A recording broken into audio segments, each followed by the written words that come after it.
Hello everyone, and welcome to another episode of Gooey's Dungeon Dive, the podcast where I, Gooey, rank every dungeon in The Legend of Zelda.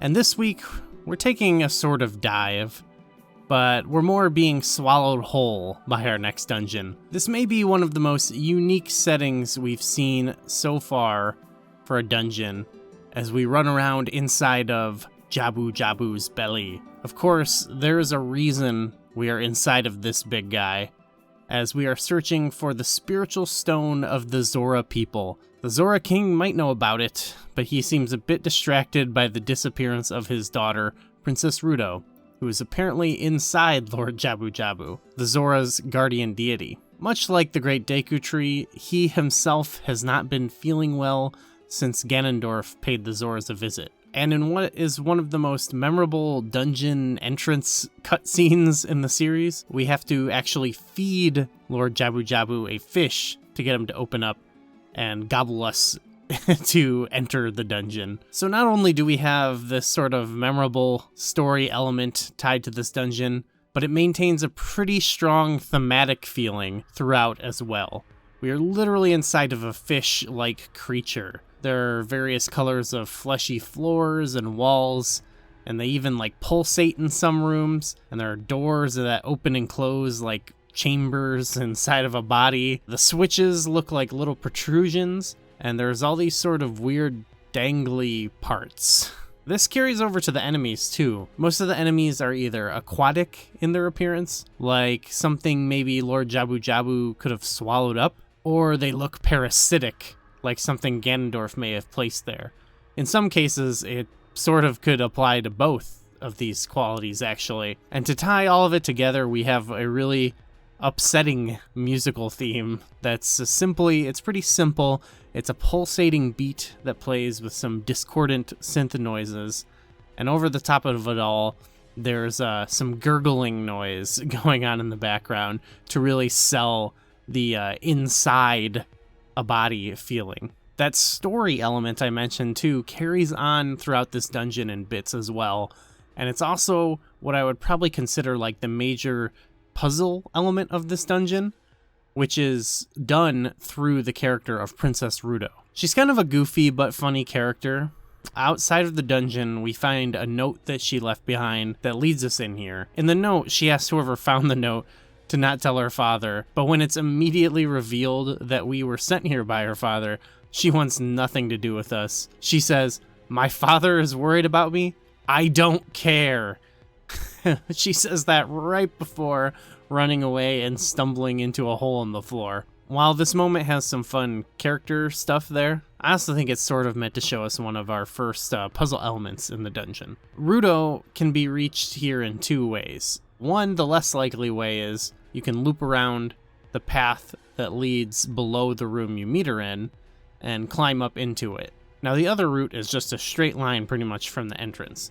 So you've got the loop around the bottom or the straight loop from the entrance, and it all kind of is circular and leads back into this room you meet her in. Now either way, you get that scene in which Ruto falls down in the hole, and the way it looks and the way Link approaches the hole, it almost begs us to jump in after her. This sort of shows that you can jump down into the room below from various holes in the room above. Now we've seen these verticality puzzles in the previous two dungeons, but it's been slightly widened in scope here to have some more points of entry between the two rooms. Now regretfully, most of them don't actually lead to much, but there is one key orifice in this room that is blocked by a weird green pulsating thing. Now if we follow Ruto down below, she reveals that she has lost her precious stone and won't leave until we find it. Being the royalty that she is, she allows us to carry her around, which is quite funny, though she doesn't seem to mind getting thrown around too much. One thing she doesn't care for, though, is if you leave her behind. Really, the only way to go from here carrying Princess Ruto is a straight loop around the lower area I mentioned before, right back to the room we met her in, the one with the weird green pulsating thing. Now this has us in probably the second portion of the dungeon, I would say. which has a few more switch-based puzzles involving the princess. In this area, we can acquire the map and the compass shortly, which is kind of a little too late if you ask me. But the major set piece of this area involves the dungeon item, the Boomerang. Making its 3D debut here, it's another ranged weapon, but it takes more of an arched path than the slingshot, and it can bring items back to us. It can also damage some enemies in the dungeon that we previously couldn't without getting shocked, so that's nice. Most importantly though, it allows us to take on these weird parasitic tentacles that in turn clear up the weird pulsating bits of the matching color in various rooms. And eventually we get to a green one that we can take out, which will get rid of the green pulsating thing back in the room we met Ruto. So now we should know we've cleared that up and we should be able to drop down in the hole that it was blocking. We finally get our eyes on the prize as the Zora Sapphire is just sitting in the room ahead of us, and Ruto begs us to let her at it. Here we have a little scene. We throw her up on the ledge, but as soon as she sets foot there, she's lifted up into the room above because it's some sort of trap, and we're then confronted by the mini-boss of this dungeon, the Big Octo. This guy, he's got to be stunned with the boomerang and struck on his weak point, which is on his back. Yeah, he sort of reminds me of Cue-Ball, actually, from Link's Awakening, being stuck in this narrow corridor battling him. I found him extremely frustrating as a kid, because I could never get him to be facing the correct way. But now that I'm older, I've kind of just learned the cheese way, which is I just let him run into me, and then he goes running in the opposite direction, and you could just throw the boomerang at him then to stun him. It's not one of my favorite mini-bosses, but it's certainly a step up in the scope of the mini-bosses, I guess you could say. After this, we're treated to a few more boomerang puzzles, which are mostly okay. On a personal note, I don't find the boomerang as fun as a featured item in this dungeon or the game as a whole. Comparing it to a nice secondary weapon in the previous games, it's kind of an awkward transition to 3D in my opinion. But one area I think it's kind of fun to use it in, at least, is against the boss, the Bioelectric Anemone Barinade. So it's exactly what its title sounds like. It's some large parasitic organ-looking creature with electric tendrils, and there's all these jellyfish stuck to it. It's a fitting boss for what we've been dealing with so far. It's kind of also more in-depth of the bosses in this game so far because it has multiple phases to it. This thing has bioelectric tendrils stuck into the ceiling that we first have to detach with the boomerang, and all while dodging its electric attacks. Now once those are removed, the creature releases the jellyfish that were protecting its body to try and attack us. And we can stun it with the boomerang and then slowly remove the jellyfish one by one, which will then cause it to become even more aggressive and mobile, and it starts spinning around violently, and there's more jellyfish swinging around that come at us. Here, you kind of rinse and repeat, do it again, and after removing them, Barinade continues its rage, and after it takes enough damage, it'll start hiding in the floor and rapidly shooting electricity at us. It gets pretty aggressive, but after enough hits, we'll eventually vanquish the creature, and you witness it puff up and explode, and it's pretty nasty, but pretty cool. So boom, it's dead, and afterwards we're reunited with Ruto, who initially admonishes Link, but then admits in a funny scene that he appeared cooler than she thought he would. In exchange for saving her, she gives us her most precious possession, which is the Zora Sapphire, which it turns out she was told by her mother to only give it to the man that would be her husband. So nice little story we've had so far after venturing from our home to form a fraternal bond with Darunia and potentially even becoming engaged. We are finally ready to venture to the Temple of Time. But before we do all that, we gotta rank this dungeon. I kind of just tried to get my pros and cons in there, sneak them in early. So overall, it's a very linear dungeon. It is, I feel like the first part, actually the majority of it is, it's straightforward in the story and everything, though different from the first two dungeons. you immediately have a lot of explorable space. Now, granted, I think the interactions with Ruto kind of beckon you to do the specific things, but overall, when you come in, that loop I described, you can, tackle it either way. Now, granted, there's nothing to really be gained on there. It's more about the escort mission with Ruto. And then, yeah, like I said, with the falling in the holes there, there's really only falling in the area to take Ruto around, and then falling in the area after you've cleared the green pulsating thing. And there's one that leads to kind of like a nothing room, kind of like a classic troll room, I guess you could say. And I actually think, and of course then there's that section with all the weird tentacles that you got to take out, and that's kind of just like one leading to the other, and I think that's a little boring. I think I do like the openness. It kind of feels like a good progression there.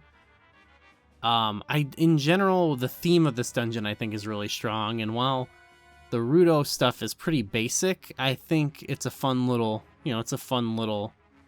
factor there. Carrying her around is sort of like I don't know. It's like if the ball in Eagle's Tower were a sentient being, that's kind of fun. But I think I mentioned with the map and compass, like, you get them and it doesn't really matter at that point.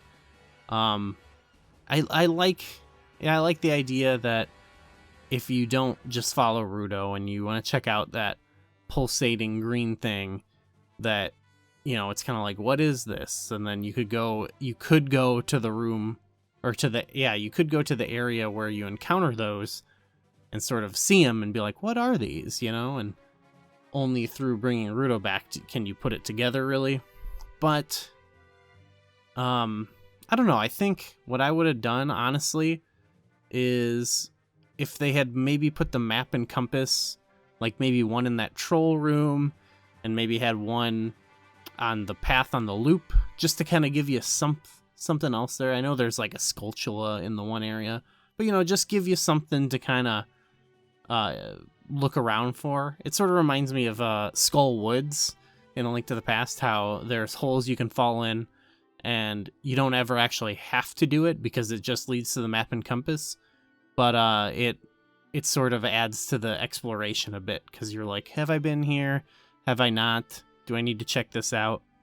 I mean, you still sort of have that with that room, but it's ultimately not encouraging to go there, And then, yeah, for gameplay, bringing Ruto around is okay. It's not my favorite, but it's fine. And the theme, again, is really cool. But, yeah, Boomerang, not as hot on. Really, I think in my opinion, we're seeing actually, with this and the bombs, stuff that I think eventually the 3D games will find really fun uses for. And I think even in this game, there will be some stuff with those items. But overall, I think we're seeing an awkward transition into 3D. Don't get me wrong, this is one of my favorite games of all time, so I'm not diminishing it, but I can't go super high on it. I honestly can't. I do like it more than Dodongo's Cavern. I think it's a little bit more unique.